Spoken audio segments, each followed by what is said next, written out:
Maya Rodriguez pulled into the parking lot of Blackstone Security Consulting at exactly 7:45 a.m., 15 minutes before her scheduled interview. The building looked impressive from the outside, all steel and glass with perfectly manicured landscaping. She sat in her modest Honda Civic for a moment, checking her appearance one final time in the rearview mirror. Her dark hair was pulled back in a simple bun, and she wore her best business suit, though she knew it probably cost less than what most people here spend on lunch. At 28 years old, Maya had learned to prepare for skepticism. Her petite frame, standing barely 5 feet 3 inches tall, and her youthful appearance often led people to underestimate her capabilities.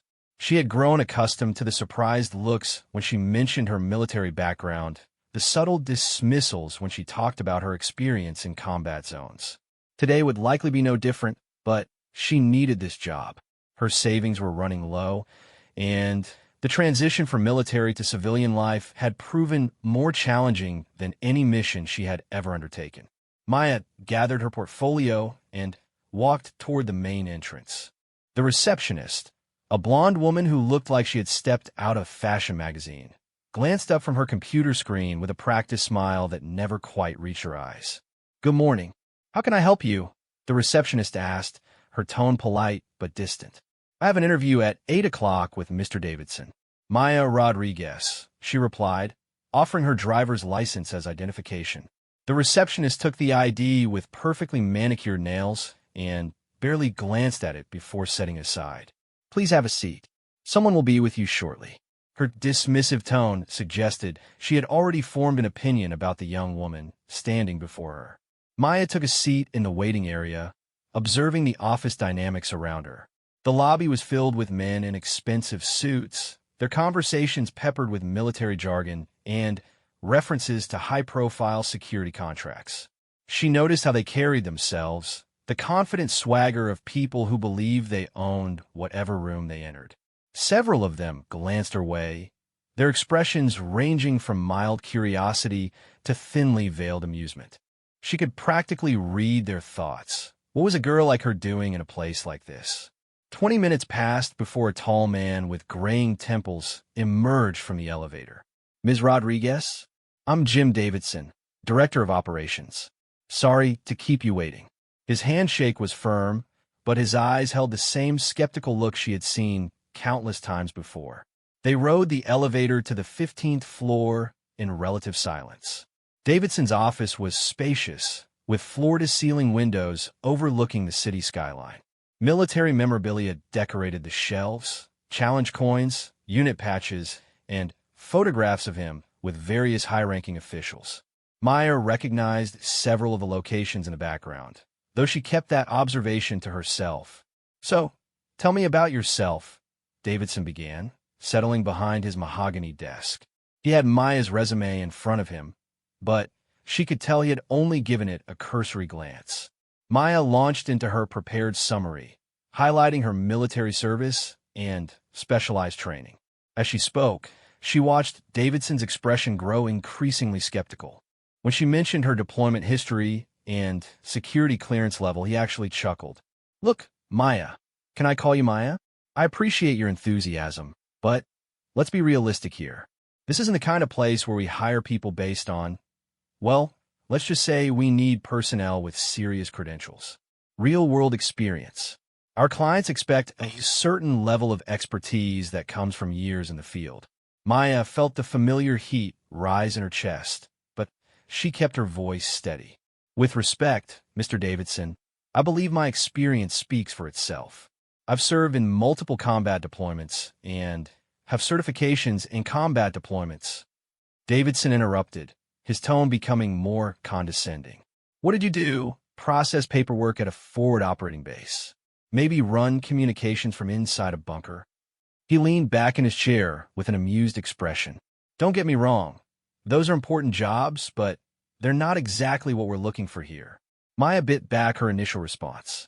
She had encountered this attitude before, the assumption that because she was young and female, her military service must have been limited to support roles. In truth, she couldn't blame people for making that assumption. The nature of her actual work required her to maintain a low profile to let others believe whatever made them comfortable. "I understand your concerns," she said carefully. "Perhaps if you could tell me more about the specific requirement for the position, I could better explain how my background aligns with your needs." Davidson glanced at his watch, clearly eager to end the interview. The position requires someone with extensive field experience, someone who can handle high-stress situations and make split-second decisions that could mean life or death for our clients. We typically hire former special operations personnel, Navy SEALs, Army Rangers, that sort of thing. People who have proven themselves in the most demanding environments. Maya nodded, choosing her words carefully. "I can appreciate the need for proven personnel. In my experience, the most important qualities in high-stress situations are adaptability, clear thinking under pressure, and the ability to anticipate problems before they develop. These skills can be developed in various military occupational specialties." "That's all well and good in theory," Davidson replied, "but theory doesn't keep people alive when bullets start flying or when you're protecting a client who's worth more than most people make in a lifetime. Our reputation depends on results, and results come from hiring people with track records in the most elite units." Maya could feel the interview slipping away, but she wasn't ready to give up. "What if I could provide references from my previous supervisors? People who could speak to my performance in actual field operations?" Davidson's assistant knocked on the door and entered without waiting for permission. "Mr. Davidson, your 10 o'clock appointment is here early. Should I have him wait?" "No, send him in. We're just finishing up here." He turned back to Maya with a dismissive smile. "Look, I appreciate you coming in, but I don't think this is going to be a good fit. HR will be in touch if anything changes." Maya stood, extending her hand for what she knew would be their final handshake. "Thank you for your time, Mr. Davidson. I hope you find what you're looking for." As she gathered her materials, Davidson's next appointment entered the office. It was a man in his 40s, broad-shouldered and confident, wearing an expensive suit that did little to hide his military bearing. Maya recognized the type immediately. Former special operations, probably a team leader or senior enlisted, someone who had transitioned successfully into the private sector. "Rodriguez, right?" the man said as she passed. "I'm Mike Turner, former SEAL Team 6. You military?" Maya paused. "Yes, Army. Just finished my interview with Mr. Davidson." Turner nodded with a knowing expression. "How'd it go?" Maya glanced back at Davidson, who was watching the exchange with obvious interest. "About what I expected." Turner chuckled. "Yeah, Jim's pretty selective. Can't blame him, though.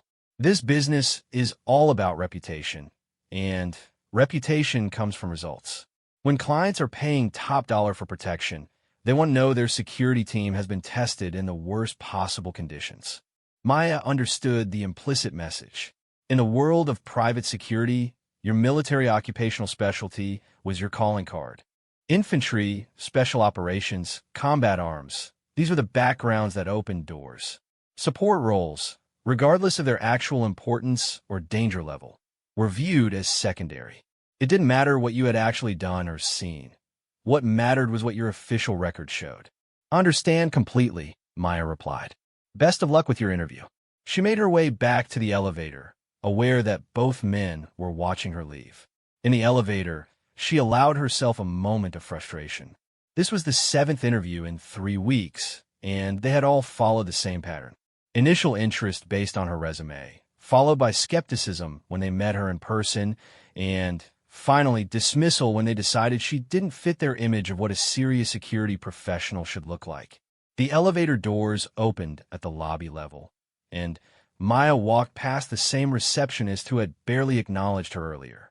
The woman was now engaged in animated conversation with one of the suited men, laughing at something he had said. Maya noticed how differently people were treated based on their apparent status and connections. Outside, she sat in her car for several minutes before starting the engine. The morning sun was getting warmer, and she rolled down the windows to get some fresh air. Her phone buzzed with a text message from her mother asking how the interview had gone. Maya stared at the message for a long moment before typing back, still looking. The drive home took her through downtown traffic, past other office buildings filled with companies that might give her the same reception she had just experienced. Maya had always prided herself on her persistence, but she was beginning to wonder if she was fighting a losing battle. Maybe she needed to lower her expectations, look for positions that were more obviously suited to someone with her apparent qualifications. But as she pulled into her apartment complex, Maya made a decision.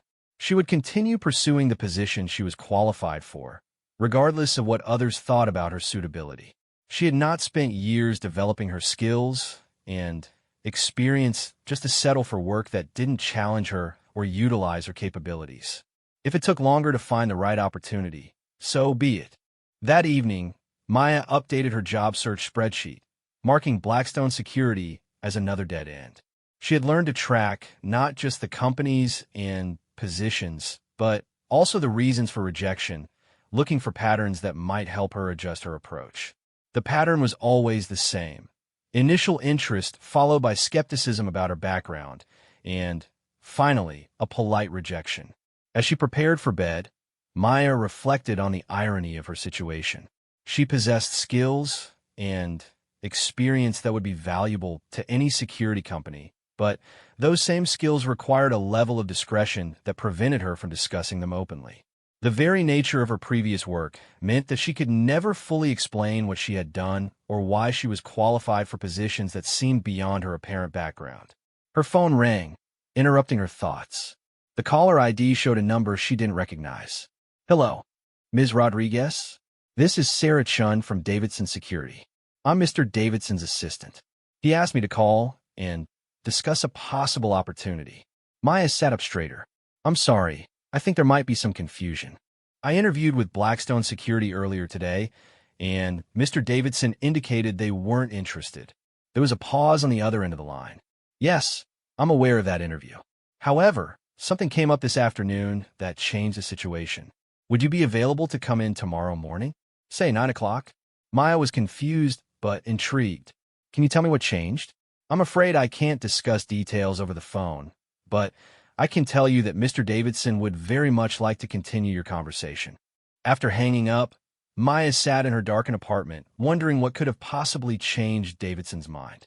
Earlier that day, he had been barely polite in his dismissal of her qualifications. Now, less than 12 hours later, he wanted to meet again. Something had happened between then and now, something that had made him reconsider his initial assessment. She spent the next hour researching everything she could find about Davidson and his company, looking for clues about what might have prompted the sudden change in attitude. The company's website highlighted their work with high-profile clients and their team of experienced former military personnel. Their case studies showcased successful security operations around the world, emphasizing their ability to handle complex, sensitive situations. As Maya finally drifted off to sleep, she couldn't shake the feeling that tomorrow's meeting would be very different from today's interview. Something had changed the dynamic, and she had no idea what it was or how it might affect her prospects. All she could do was prepare for whatever Davidson had in mind, and hope that this time things might work out differently. The next morning would bring answers to questions she didn't even know she should be asking. It would also begin a series of events that would challenge everything she thought she knew about the private security industry and her place within it. For now, though, she slept peacefully, unaware that her carefully guarded secrets were about to become the key to unlocking opportunities she had never imagined possible. Maya arrived at Blackstone Security the next morning with a mixture of curiosity and caution. The same receptionist was at the front desk, but her demeanor had changed dramatically from the previous day. Instead of the dismissive glance and perfunctory greeting, the woman stood up as soon as Maya entered the lobby. "Good morning, Ms. Rodriguez. Mr. Davidson is waiting for you in conference room A. Would you like some coffee or water before we go up?" Maya was taken aback by the sudden shift in treatment. "Coffee would be great, thank you." The elevator ride to the executive floor was accompanied by polite small talk from the receptionist, who introduced herself as Jennifer. Yesterday, Maya had been lucky to get acknowledgement. Today, she was being treated like an important client. Something significant had definitely changed, though she still had no idea what. Conference room, it was larger than Davidson's office, with a long mahogany table surrounded by leather chairs. Floor-to-ceiling windows provided a panoramic view of the city, and the walls were decorated with maps marking global operations and photographs of successful missions. Maya recognized several locations where she had worked, though she kept that information to herself. Davidson entered the room with a completely different energy than the day before. Gone was the condescending skepticism, replaced by what appeared to be genuine respect and interest. He was accompanied by an older woman with silver hair and sharp eyes who carried herself with unmistakable military bearing. "Maya, thank you for coming back. I'd like you to meet Colonel Patricia Hayes, our Director of Special Operations. She's retired Army, spent 25 years in various intelligence and special operations roles." Colonel Hayes extended her hand with a firm grip and a measuring look. "Ms. Rodriguez, I've been looking forward to meeting you. Please have a seat." Maya settled into one of the leather chairs, acutely aware that the dynamic in the room had shifted completely from her previous visit. Both Davidson and Hayes were studying her with the intensity of people who were trying to solve a complex puzzle. "I have to admit," Davidson began, "yesterday's interview didn't go the way I had hoped. I made some assumptions based on, well, let's just say I didn't have all the information I needed to properly evaluate your background." Maya waited for him to continue, sensing that there was much more to this conversation than a simple change of heart. Colonel Hayes leaned forward slightly. "Maya, yesterday afternoon we received a call from the Department of Defense, specifically from someone who wanted to verify your security clearance status for a potential contract position. When our security officer ran your credentials through the standard verification system, some interesting information came to light." Maya felt her stomach tighten. The verification system was supposed to show basic clearance levels and employment history, nothing more. If additional information had surfaced, it meant someone with significant authority had flagged her file for special attention. "I'm not sure I understand," Maya said carefully. Davidson pulled out a printed document and placed it on the table. "When we ran your background check yesterday, it showed standard military service, honorable discharge, secret clearance. Pretty typical for someone in a support role. But when DoD verified your clearance level for potential contract work, a different set of information appeared." Maya glanced at the document, recognizing the format of a security clearance verification. Most of it looked normal, but there were several fields that she had never seen before on a standard background check. Colonel Hayes pointed to a specific line on the document. "This designation here, SOC-7, stand for Special Operations Command, Level 7.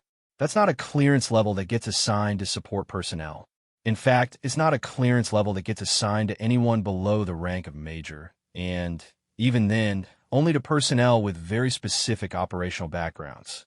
Maya remained silent, knowing that anything she said could potentially compromise information that was meant to remain classified. "The interesting thing," Davidson continued, "is that this designation doesn't appear in normal background checks. It only shows up when someone with appropriate authority specifically requests verification for contract work involving sensitive operations, which raises some obvious questions about what you actually did during your military service." Colonel Hayes studied Maya's face carefully. "We're not asking you to reveal classified information. We understand that certain aspects of military service can't be discussed in detail, but we need to understand whether the person sitting across from us is someone with genuine special operations experience or if there's been some kind of administrative error." Maya considered her options. She had spent years learning to deflect questions about her military service, to give answers that were truthful but incomplete. The SOC designation was something she had hoped would never surface in a civilian employment context. Its appearance meant that someone with significant authority had taken an interest in her job search. "Colonel Hayes," Maya said finally, "I'm sure you understand that certain military occupational specialties require personnel to maintain operational security even after leaving service. While I can't discuss specific operations or methodologies, I can confirm that my military experience included assignments that required specialized skill sets." Hayes nodded approvingly. That's exactly the kind of answer I would expect from someone with legitimate special operations background. Someone without that experience would either reveal too much information or would be completely confused by the entire conversation. Davidson leaned back in his chair, his expression a mixture of embarrassment and intrigue. Maya, I owe you an apology. Yesterday, I made judgments based on appearances and assumptions rather than taking the time to properly evaluate your qualifications.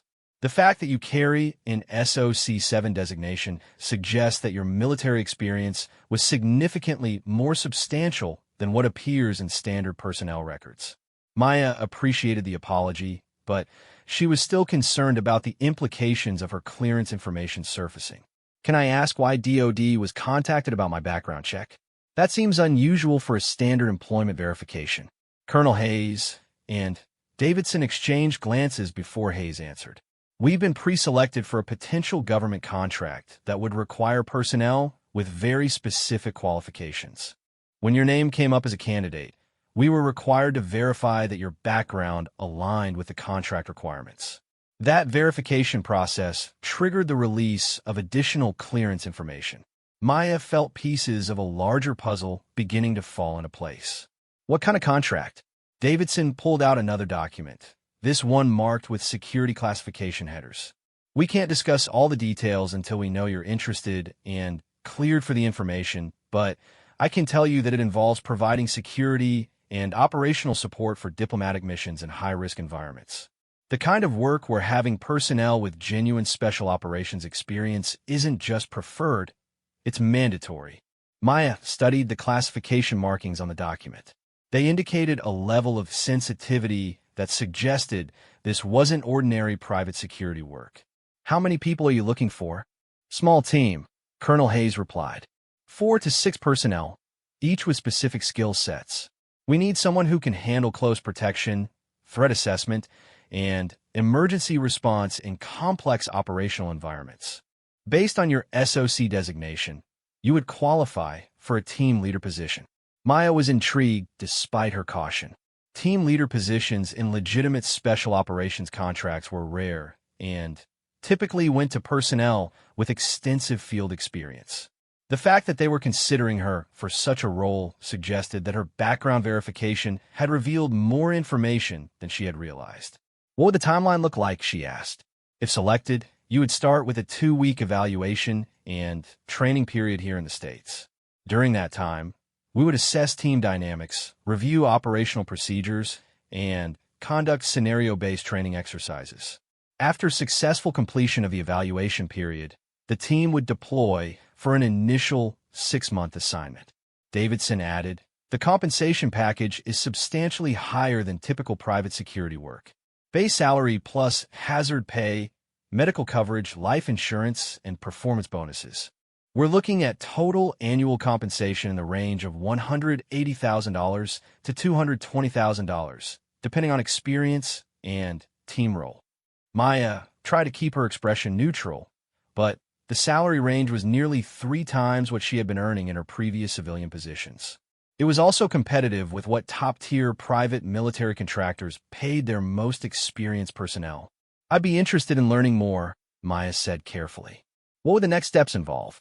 Colonel Hayes smiled for the first time since entering the room. The next step would be a more detailed security briefing where we can discuss the specific operational requirements and threat environment. However, that briefing requires a higher level of clearance verification than we can conduct here. You would need to report to a secure facility for polygraph examination and enhanced background investigation. Maya knew that enhanced background investigations for contract work could reveal information that even she wasn't fully aware of. Her military service had included assignments where she had been compartmentalized from broader operational details. A thorough investigation might uncover aspects of her service record that would surprise even her. How long would that process take? She asked. Typically 2 to 3 weeks, Davidson replied. But given that you already carry an SOC designation, it might be expedited. The polygraph examination alone would probably take a full day, and the background investigation could involve interviews with former colleagues and supervisors. Maya nodded slowly. And if I decide not to pursue this opportunity? Colonel Hayes leaned forward slightly.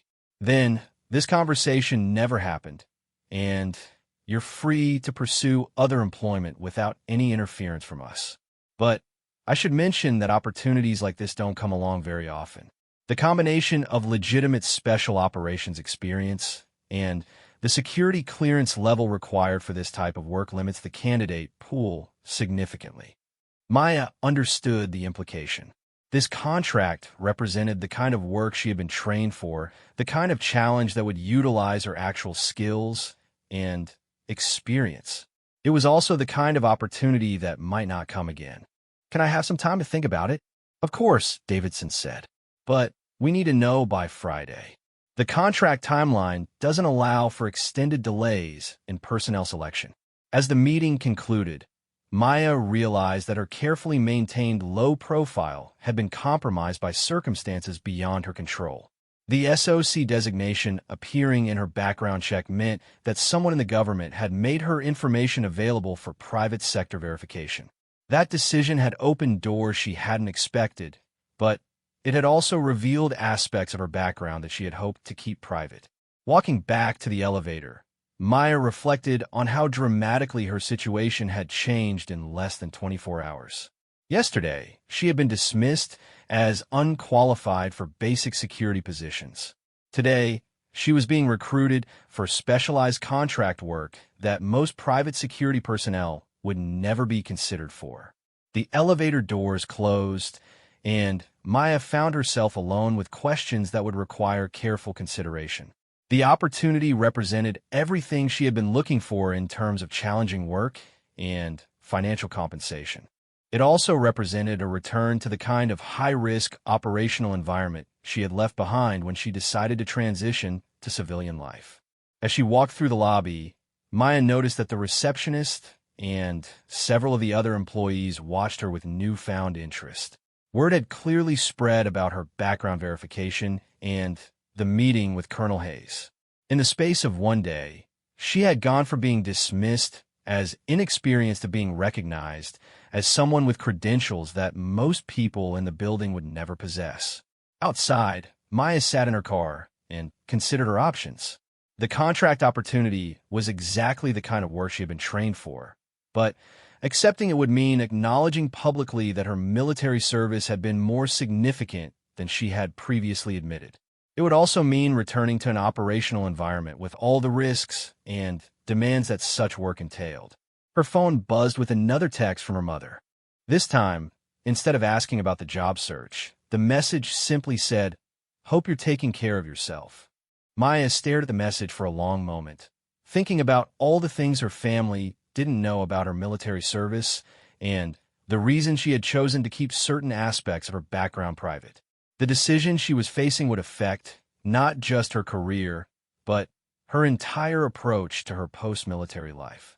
She started the car and pulled out of the parking lot, knowing that she had until Friday to make a choice that would determine the direction of her future.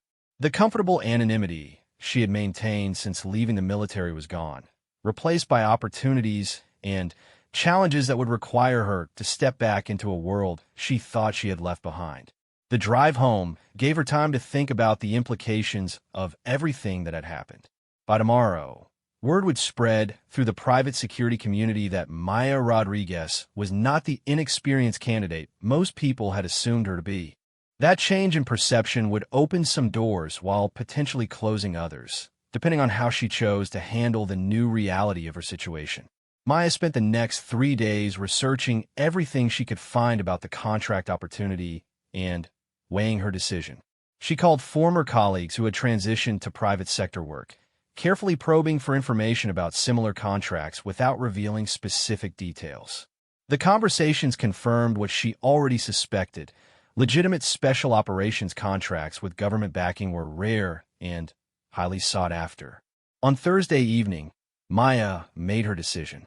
She called Davidson's office and left a message with his assistant confirming her interest in proceeding with the security clearance process. Within 2 hours, she received a detailed email with instructions for reporting to a secure facility the following Monday. The facility was located in an industrial complex outside the city, housed in a nondescript building that could have been any corporate office. Maya arrived early Monday morning with the required documentation and found herself in a waiting area that looked like every other government facility she had ever visited: sterile furniture, outdated magazines, and a receptionist who processed people with efficient indifference. Maya Rodriguez, a woman in her 30s, approached with a clipboard and security badge. "I'm Agent Sarah Kim with the Office of Personnel Security. Please follow me." The polygraph examination took place in a small, windowless room equipped with the familiar machinery Maya recognized from her military service. Agent Kim was thorough and professional, asking questions that covered everything from Maya's financial history to her relationships and potential foreign contacts. Some questions delved into areas of her military service that Maya had hoped would remain undiscussed. "During your time with the 75th Ranger Regiment," Agent Kim said, consulting her notes, "you were assigned to several joint operations with other special operations units. Can you describe the nature of those assignments?" Maya paused, considering how much she could reveal without compromising operational security. "I participated in training exercises and support operations with various units. The specific details would depend on what's appropriate to discuss in this context." Agent Kim nodded approvingly. "That's the right answer. Someone without legitimate special operations experience would either reveal too much or would be completely confused by the question." She made a note on her clipboard. "Let's talk about your deployment to Syria in 2019. The questions continued for several hours, covering deployments and operations that Maya had hoped were buried in classified files.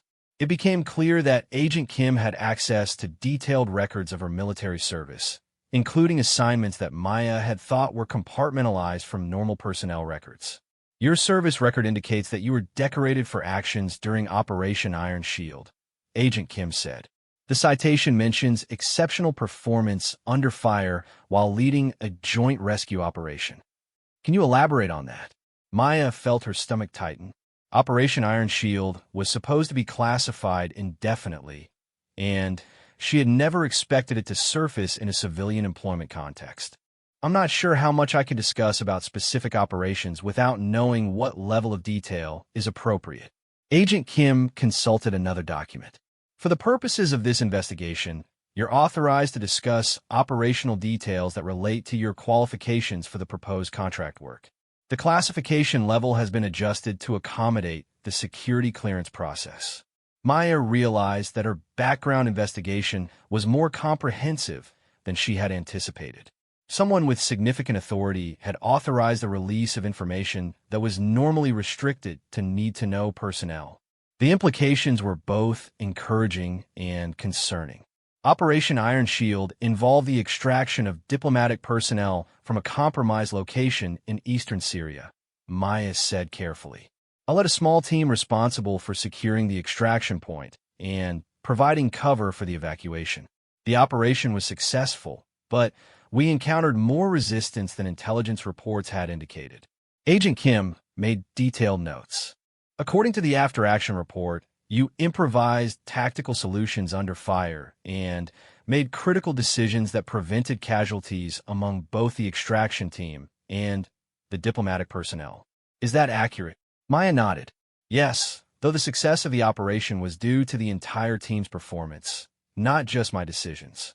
The examination continued with questions about other operations, training assignments, and leadership responsibilities that Maya had held during her military service. By the time it concluded, Agent Kim had compiled a comprehensive picture of Maya's special operations background that was far more detailed than anything that appeared in standard personnel files. "Ms. Rodriguez," Agent Kim said as she packed up her equipment, "your polygraph results are clean, and your background verification confirms the operational experience indicated in your service record. You should hear from Mr. Davidson within 48 hours regarding the next phase of the selection process." Maya left the facility feeling emotionally drained, but cautiously optimistic. The polygraph had confirmed that her military background was exactly what Blackstone Security needed for their contract, but it had also revealed information that she had hoped to keep private. There was no going back to the anonymity she had maintained since leaving the military.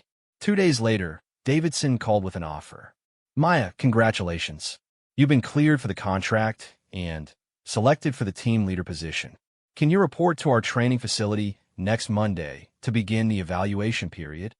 The training facility was located in a rural area 2 hours outside the city, surrounded by forests and hills that provided realistic terrain for tactical exercises. Maya arrived to find 5 other personnel who had been selected for the team.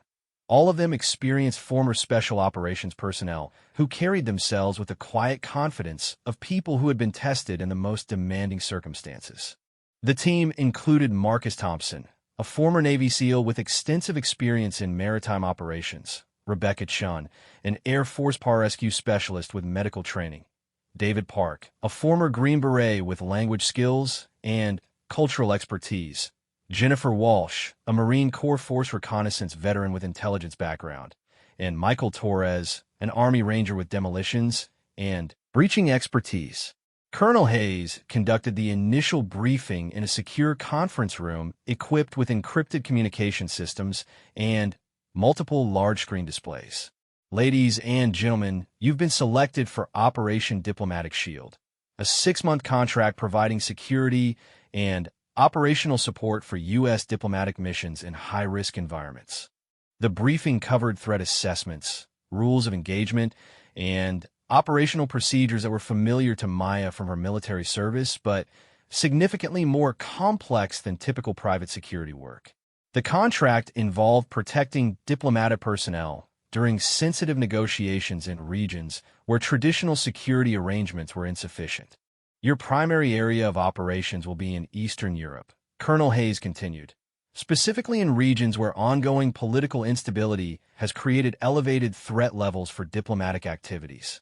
Your mission will be to provide close protection for negotiating teams, secure communication facilities, and conduct threat assessment and emergency response as required."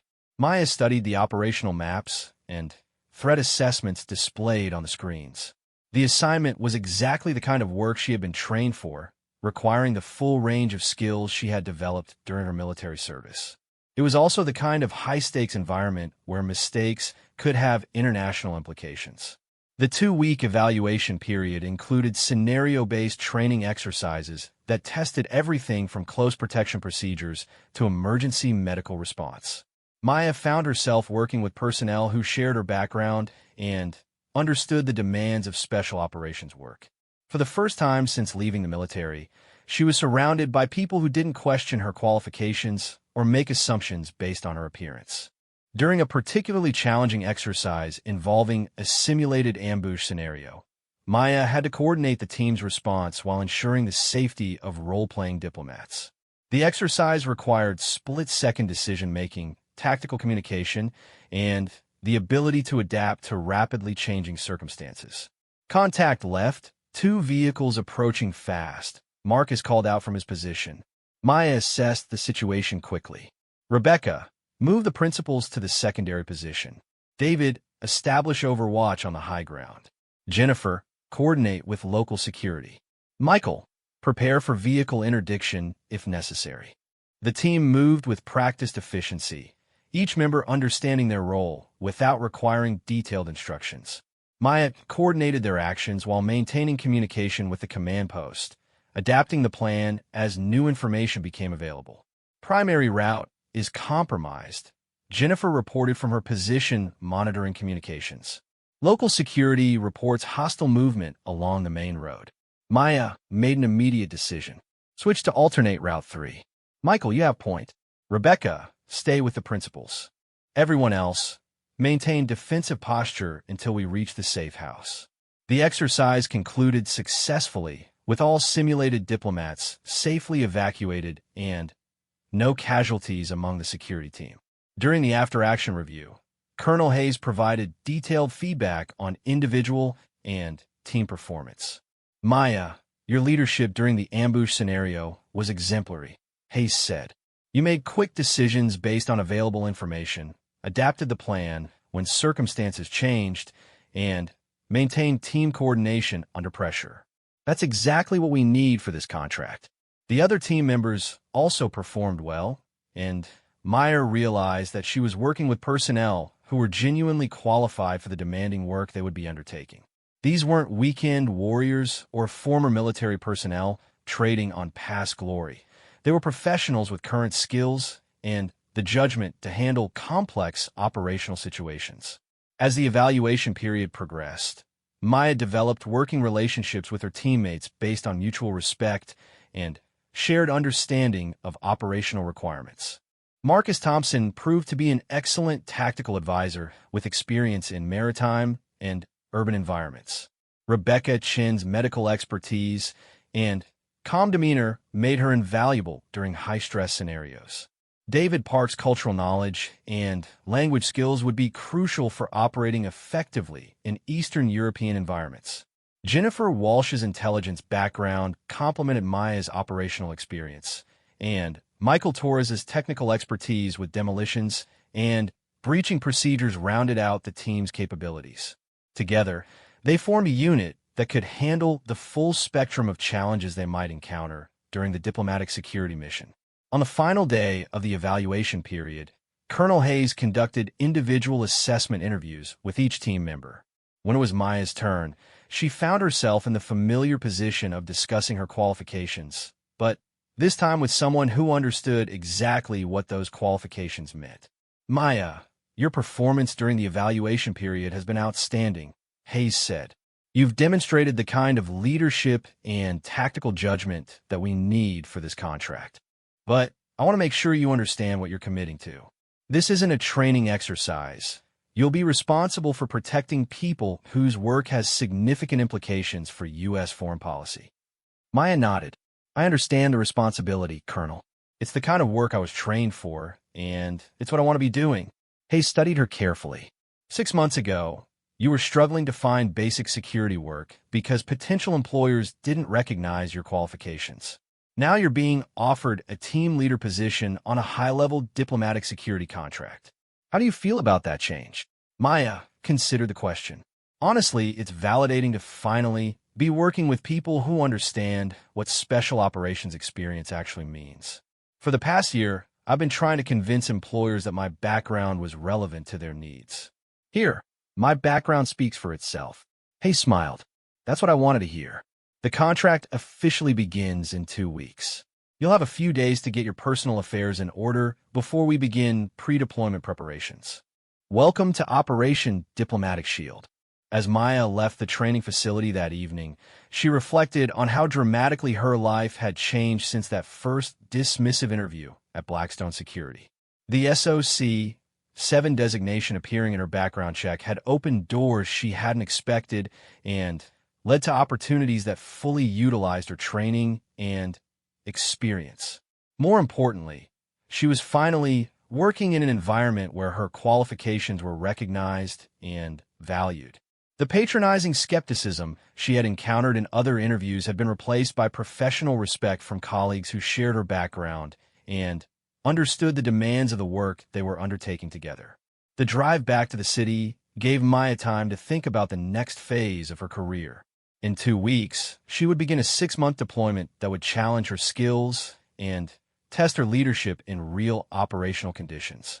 It was exactly what she had hoped to find when she began her transition to civilian life, even though the path to get there had been more complicated than she had anticipated. Her phone buzzed with a text message from her mother. "Haven't heard from you this week. Hope everything is going well with the job search." Maya smiled as she typed her response. "Found something that looks promising. We'll call you this weekend with details." For the first time since leaving the military, Maya felt confident about her professional future. The work ahead would be challenging and potentially dangerous, but it was work she was trained for and qualified to handle. More importantly, she would be doing it alongside professionals who respected her capabilities and trusted her judgment. The comfortable anonymity she had maintained for the past year was gone, but it had been replaced by something better: recognition of her actual qualifications and the opportunity to use her skills in meaningful work. As she drove through the evening traffic, Maya looked forward to the challenges and responsibilities that lay ahead. 3 months into the deployment, Maya stood in the operations center of the U.S. Embassy in Bucharest, studying intelligence reports that indicated elevated threat levels for the upcoming diplomatic negotiations. The team had successfully completed 2 previous protection assignments, establishing their credibility with both the diplomatic personnel they protected and the embassy security staff who coordinated their activities. "Maya, we've got a problem," Rebecca Chun called from her position at the communications console. "Intelligence indicates possible surveillance of the negotiating team's hotel. Romanian security forces are requesting that we adjust our movement schedule." Maya reviewed the threat assessment while considering their options. The negotiations involved sensitive discussions about regional security cooperation, and any disruption could have significant political implications. At the same time, the safety of the diplomatic personnel was their primary responsibility. "What's the nature of the surveillance?" Maya asked, studying the latest reports. "Unknown individuals conducting what appears to be pattern analysis of our security procedures," Jennifer Walsh replied from her intelligence workstation. "They've been observed at multiple locations along our standard routes, taking photographs and timing our movements." Maya had encountered similar situations during her military service. Hostile surveillance often preceded more aggressive actions, and the pattern Jennifer described suggested that someone was planning an operation against the diplomatic team. "Marcus, what's the security posture at the negotiation site?" Maya asked. "Romanian special police have established a perimeter, but it's designed more for crowd control than active threat interdiction," Marcus replied. "The site itself is secure, but the approaches offer multiple opportunities for hostile action." Maya made a quick decision. "We're implementing Protocol 7. David, coordinate with Romanian security for alternate routes. Michael, prepare contingency evacuation procedures. Rebecca, establish backup communication protocols. Jennifer, I need continuous threat assessment updates." Protocol 7 was a high-security posture that they had rehearsed extensively during training but had not yet implemented in actual operations. It involved multiple vehicle teams, decoy routes, and enhanced communication procedures designed to counter sophisticated surveillance operations. The team moved with practiced efficiency, each member understanding their role without requiring detailed instructions. Maya coordinated their actions while maintaining communication with the embassy security chief and the diplomatic team they were protecting. Ambassador Peterson wants to proceed with the scheduled negotiations, the embassy security chief reported via secure communication. He's concerned that changing the schedule will signal weakness to the Romanian negotiating team. Maya understood the political implications, but her responsibility was clear. "With respect, sir, the threat assessment indicates unacceptable risk levels for the current schedule. I recommend postponing until we can implement additional security measures." The ambassador is insisting on proceeding as planned. He believes the negotiations are too important to delay. Maya found herself in a familiar position, balancing operational security requirements against political considerations. During her military service, she had learned that successful missions required finding solutions that satisfied both security and operational objectives. "Sir, what if we could proceed with the negotiations while implementing enhanced security measures that don't disrupt the schedule? We could modify our procedures to address the threat while maintaining the appearance of normal operations." "What did you have in mind?" Maya outlined a plan that involved using decoy vehicles to confuse hostile surveillance while moving the actual diplomatic team via an alternate route. The plan required close coordination with Romanian security forces and precise timing, but it would allow the negotiations to proceed while addressing the identified threats. "That sounds workable," the security chief replied. "Coordinate with Romanian authorities and implement immediately." The next 6 hours required intense coordination between Maya's team, Romanian security forces, and embassy personnel. The plan involved multiple moving parts, each of which had to execute perfectly for the operation to succeed. David Park proved invaluable in coordinating with Romanian authorities, his language skills and cultural expertise helping to build the cooperation needed for complex joint operations. Michael Torres supervised the preparation of decoy vehicles and alternate route reconnaissance. Jennifer Walsh maintained continuous threat assessment monitoring, tracking potential hostile surveillance teams through coordinated intelligence gathering. Surveillance team has repositioned to cover the primary route, Jennifer reported as they prepared to implement the plan. They appear to be expecting our normal movement pattern. Maya confirmed that all elements were ready. Execute Protocol 7. Decoy team, begin movement on primary route. Principal protection team, stand by for movement on alternate route. The operation unfolded with military precision. The decoy vehicles followed the standard route to the negotiation site, maintaining the appearance of normal security procedures while drawing attention away from the actual diplomatic team. Meanwhile, Maya's team moved the real negotiators via carefully planned alternate routes that avoided known surveillance positions. Decoy team reports hostile surveillance following on primary route. Marcus reported from his position with the decoy convoy. Looks like the plan is working.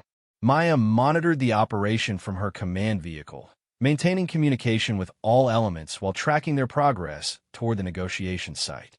The alternate route required precise timing to ensure the diplomatic team arrived on schedule while avoiding detection by hostile surveillance. Principal team is approaching final checkpoint, Rebecca reported. Romanian security confirms the site is secure and ready for arrival. The diplomatic team arrived at the negotiation site exactly on schedule, with no indication that hostile surveillance had detected the alternate route. The decoy vehicles continued their movement pattern, maintaining the illusion that normal security procedures were in effect. Excellent work, the embassy security chief reported once the diplomatic team was safely in position. The ambassador wants to express his appreciation for your professionalism. The negotiations proceeded without incident, but Maya maintained high alert status throughout the day. Experience had taught her that successful counter-surveillance operations sometimes prompted hostile forces to escalate their activities rather than abandon their plans. Her caution proved justified when Jennifer reported new intelligence late in the afternoon. Maya, Romanian authorities have identified the surveillance team. They appear to be associated with a criminal organization that specializes in kidnapping high-value targets. Maya felt a chill of recognition. During her military service, she had encountered similar organizations that targeted diplomatic and military personnel for ransom or political leverage. These groups were typically well-organized, heavily armed, and willing to use violence to achieve their objectives. What's the assessment of their capabilities? Maya asked. Romania intelligence indicates they have military-grade equipment and training, Jennifer replied. They've been linked to several successful operations against European diplomatic targets over the past 2 years. Maya realized that the surveillance they had detected was likely preliminary reconnaissance for a kidnapping operation.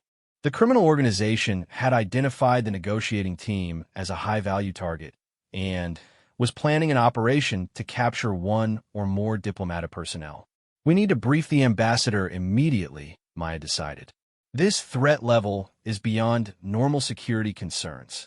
The emergency briefing took place in the embassy's secure conference room with Ambassador Peterson, the security chief, and Maya's entire team present. Maya presented the threat assessment and recommended immediate evacuation of the negotiating team. Ambassador, the intelligence indicates that this is not a protest or demonstration threat, Maya explained. We're dealing with a sophisticated criminal organization that has successfully conducted operations against diplomatic targets. Their surveillance pattern suggests they're planning a kidnapping operation. Ambassador Peterson studied the intelligence reports with obvious concern. What are our options? Maya had prepared several alternatives. We can evacuate the negotiating team immediately and continue discussions via secure video conference. We can relocate the negotiations to the embassy compound where security is more controllable. Or we can continue at the current location with substantially enhanced security measures. What would enhanced security involve? Romanian Special Forces providing perimeter security, our team implementing maximum protection protocols, and coordination with local authorities for rapid response capability, Maya replied. It would be obvious to everyone involved that we've elevated the security posture significantly. Ambassador Peterson considered the political implications. If we evacuate or obviously increase security, it signals that we consider Romanian security capabilities inadequate. That could damage the relationship we're trying to build. Maya understood the diplomatic concerns, but her experience told her that the threat was genuine and immediate. Sir, with respect, damaged relationships can be repaired. Kidnapped diplomats create much more serious problems. The ambassador studied Maya's face, clearly weighing her assessment against the political considerations. What's your professional recommendation? Immediate evacuation to the embassy compound and continuation of negotiations in a secure environment, Maya replied without hesitation. The threat is too specific and too credible to ignore. After extensive discussion, Ambassador Peterson decided to relocate the negotiations to the embassy. The decision required diplomatic explanations to Romanian authorities, but Maya's team successfully conducted the evacuation without incident. 2 days later, Romanian authorities arrested members of the criminal organization during a raid on their safe house. The evidence recovered confirmed that they had been planning a kidnapping operation targeting the American negotiating team. The surveillance Maya's team had detected had been preliminary reconnaissance for an operation scheduled to take place during the diplomat's return journey to the airport. Your threat assessment was accurate, the Romanian security chief reported during a post-operation briefing. They had detailed plans for intercepting your convoy and extracting specific targets. If you had followed normal security procedures, the operation would likely have succeeded. Maya felt a familiar sense of satisfaction from successful mission completion, but also relief that her assessment of the threat had been taken seriously.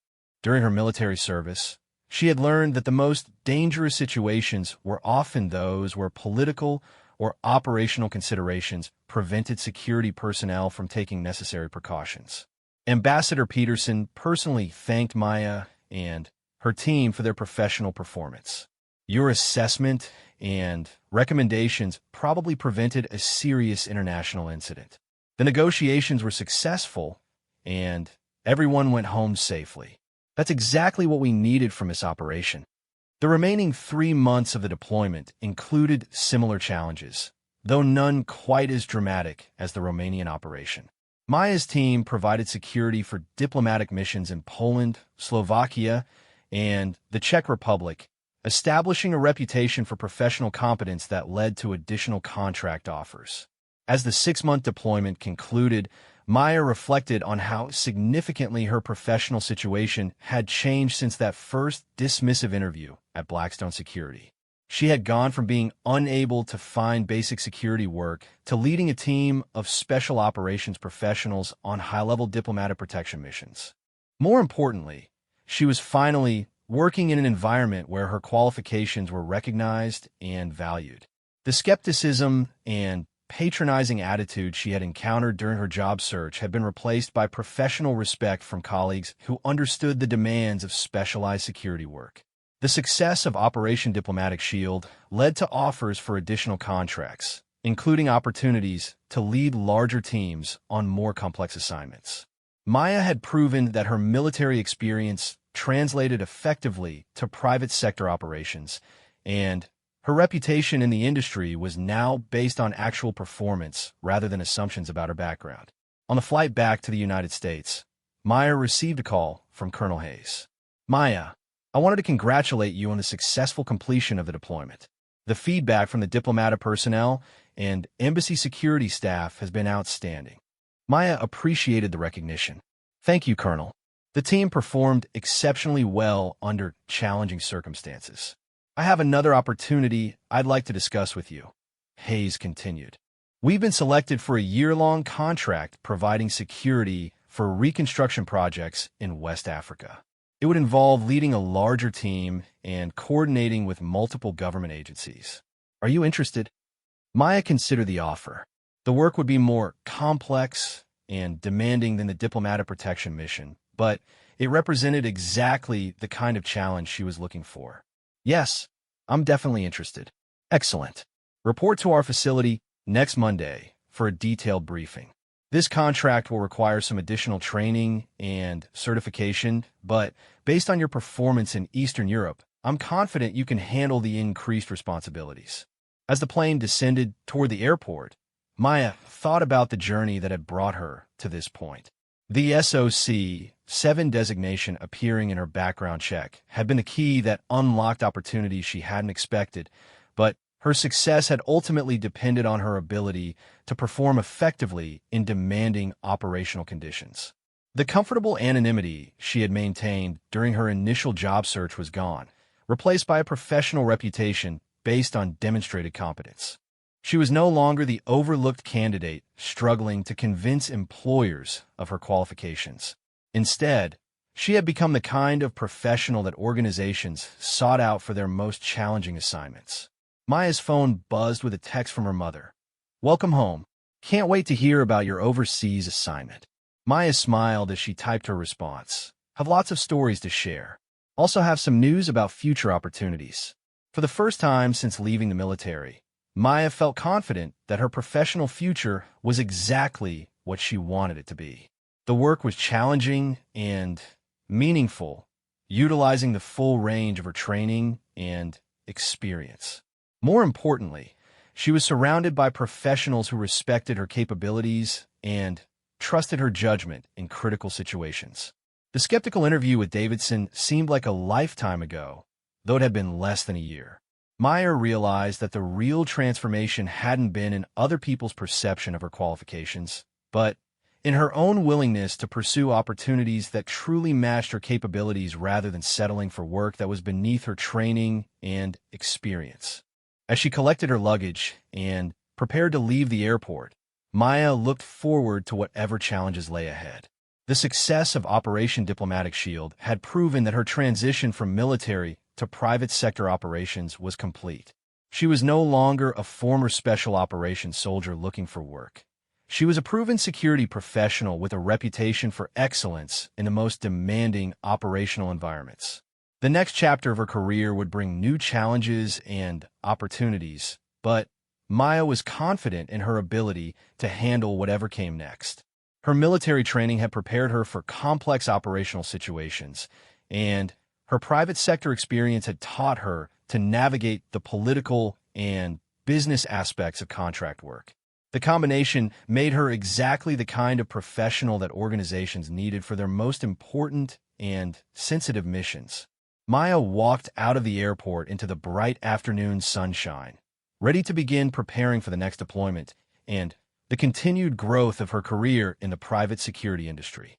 The journey from dismissed candidate to respected professional had been completed, and the future held unlimited possibilities for someone with her qualifications and proven track record of success.